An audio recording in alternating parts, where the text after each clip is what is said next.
नमस्कार दोस्तों, मैं दिलीप कुमार। दोस्तों, बीएसएससी प्रथम इंटर स्तरीय बहाली जो 7 साल बाद भी पूरी नहीं हो पाई है और इस बहाली को पूरा कराने की मांग को लेकर कई बार छात्र आंदोलन हो चुका है और उसी छात्र आंदोलन की वजह से ही ये बहाली यहां तक भी पहुंच पाई है, अन्यथा ये बहाली यहां तक भी नहीं पहुंच पाती।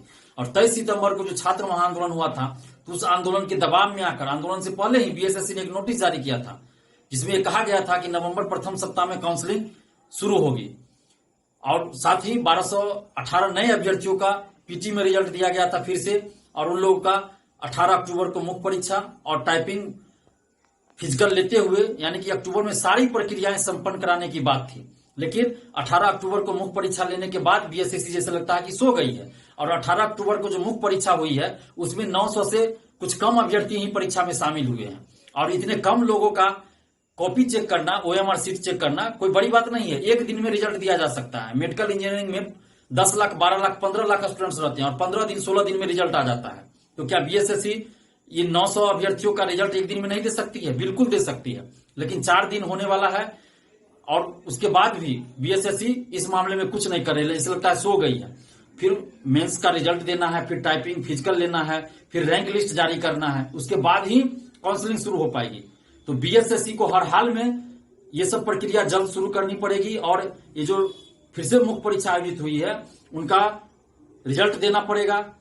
तो रिजल्ट घोषित करे बीएसएससी और टाइपिंग और फिजिकल लोग का जल्द ले और रैंक लिस्ट जारी करे और नवंबर प्रथम सप्ताह में हर हाल में काउंसलिंग शुरू हो जानी चाहिए। किसी तरह की बहानेबाजी हम लोग बर्दाश्त अब नहीं करने वाले हैं, क्योंकि बहुत हो चुका है। परीक्षार्थी दिन रात परेशान है, 7 साल से वो लोग परेशानी झेल रहे हैं और जब मैं परीक्षार्थी नहीं हूं और मैं इतना व्यथित हूं, मैं इतना तकलीफ महसूस कर रहा हूं, मुझे इतना तकलीफ हो रहा है, तो फिर जो परीक्षार्थी हैं जो 7 साल से इस बहाली में लगे हो उनको कितना तकलीफ होती होगी, उनको कितना दुख दर्द होता होगा, ये सोचने वाली बात है। तो मैं परीक्षार्थियों के दुख दर्द को अच्छी तरह समझता हूं, लेकिन अब तकलीफ बर्दाश्त नहीं होने वाला है। बहुत ज्यादा हो गया है। परीक्षार्थी अब तकलीफ बर्दाश्त करने की मूड में नहीं है, उनसे अब तकलीफ बर्दाश्त नहीं हो रहा है। अब बिहार के परीक्षार्थी, बिहार के छात्र छात्राएं अब मर मिटने के लिए तैयार हो रहे हैं। अब बिहार के परीक्षार्थी मरने मारने को तैयार हैं।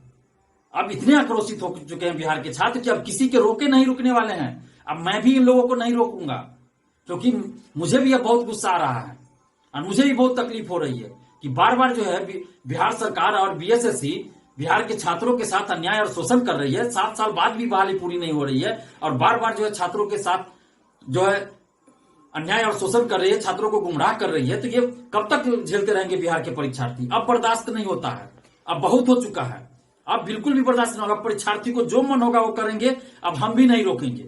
आखिर हम भी कितना समय तक रोक सकते हैं? अब पानी सर के ऊपर से जा चुका है, अब बर्दाश्त नहीं होता है। तो बीएसएससी के सचिव अध्यक्ष महोदय, आप सुन लीजिए और आपको हम बता रहे हैं कि आपने जो नोटिस जारी किया था उस नोटिस का पालन कीजिए, अन्यथा गंभीर परिणाम होने वाले हैं। बिहार के छात्र अब किसी के रोकने से रुकने वाले नहीं हैं, इस बात का आप ख्याल रखिए। और जो आपने वादा किया था, जो नोटिस जारी किया था, उस पर अमल कीजिए। बिहार के परीक्षार्थी आपसे कहां कुछ मांग रहे हैं? आपने जो नोटिस जारी किया उसी पे तो अमल करने की बात है। आप नवंबर प्रथम सप्ताह में आप काउंसलिंग शुरू करवाइए। अब कोई बहानेबाजी नहीं चलेगा। हर हाल में आपको ये बहाली के लिए जो काउंसलिंग है नवंबर प्रथम सप्ताह में आपको करवानी होगी काउंसलिंग, और उससे पहले आपको रैंक लिस्ट जारी करना है और नए लोगों का टाइपिंग और फिजिकल लेना है। तो ये सब प्रक्रिया आप अक्टूबर में हर हाल में संपन्न कर लीजिए और नवंबर प्रथम सप्ताह में काउंसलिंग शुरू कर दीजिए, अन्यथा गंभीर परिणाम होंगे। और हम लोग अब आंदोलन भी कर रहे हैं, क्योंकि आपने अभी तक नोटिस जारी नहीं किया है, तो इसलिए अब हम लोग को आंदोलन भी करना पड़ रहा है। तो बिहार के समस्त परीक्षार्थियों से, छात्र छात्राओं से भी हम आग्रह कर रहे हैं, अपील कर रहे हैं कि आप लोग एकजुट होइए और 23 सितंबर के छात्र महाआंदोलन में जो एकजुटता आप लोगों ने दिखाई थी वही एकजुटता फिर से दिखाइए, लेकिन संख्या बल उससे कम 10 गुना ज्यादा आपको दिखानी है। और अभी से आप लोग अपने अपने जिला में, जो जिस जिला से हैं, व्हाट्सएप ग्रुप बनाइए, टेलीग्राम ग्रुप बनाइए और छात्रों को एकजुट कीजिए। और सर्वसम्मति से ये डिसीजन लिया गया है कि पहले ट्विटर पे आंदोलन हो, उसके बाद फिजिकल प्रोटेस्ट भी होगा। तो पहले 27 अक्टूबर को दिन में 11 बजे से ट्विटर पे आंदोलन करना है, अभियान चलाना है, जिसका हैशटैग है बीएसएससी वादा पूरा करो। सभी लेटर स्मॉल है, इस बात का ख्याल रखेंगे कि अपने मन से इसमें कुछ हेरफेर नहीं करेंगे। क्योंकि होता है, कई बार देखा गया कि कुछ परीक्षार्थी अपने मन से कुछ हैशटैग में चेंज कर देते हैं, तो वो सब ना करे। सभी लेटर स्मॉल है, इस बात का ख्याल रखें। और 27 अक्टूबर को दिन में 11 बजे से धुआंधार ट्वीट कीजिए और छात्रों की एकजुटता प्रदर्शित कीजिए। सरकार और आयोग को दिखाइए कि हम लोग एकजुट हैं और ये बहाली को आपको हर हाल में पूरा करना पड़ेगा जल्द, और नवंबर प्रथम सप्ताह में काउंसलिंग हर हाल में करवाना पड़ेगा।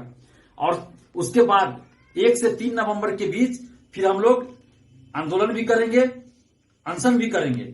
लेकिन 30 अक्टूबर को बिहार में उपचुनाव है और 2 नवंबर को संभवतः उसकी काउंटिंग है। तो इस दोनों डेट को ध्यान में रख के हम लोग फिजिकल प्रोटेस्ट का डेट निर्धारित कर।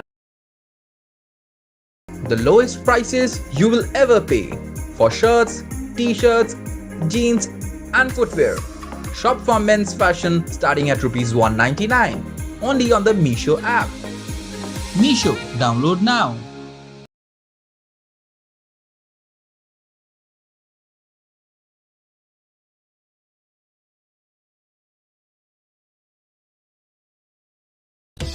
Taken over by a snack attack?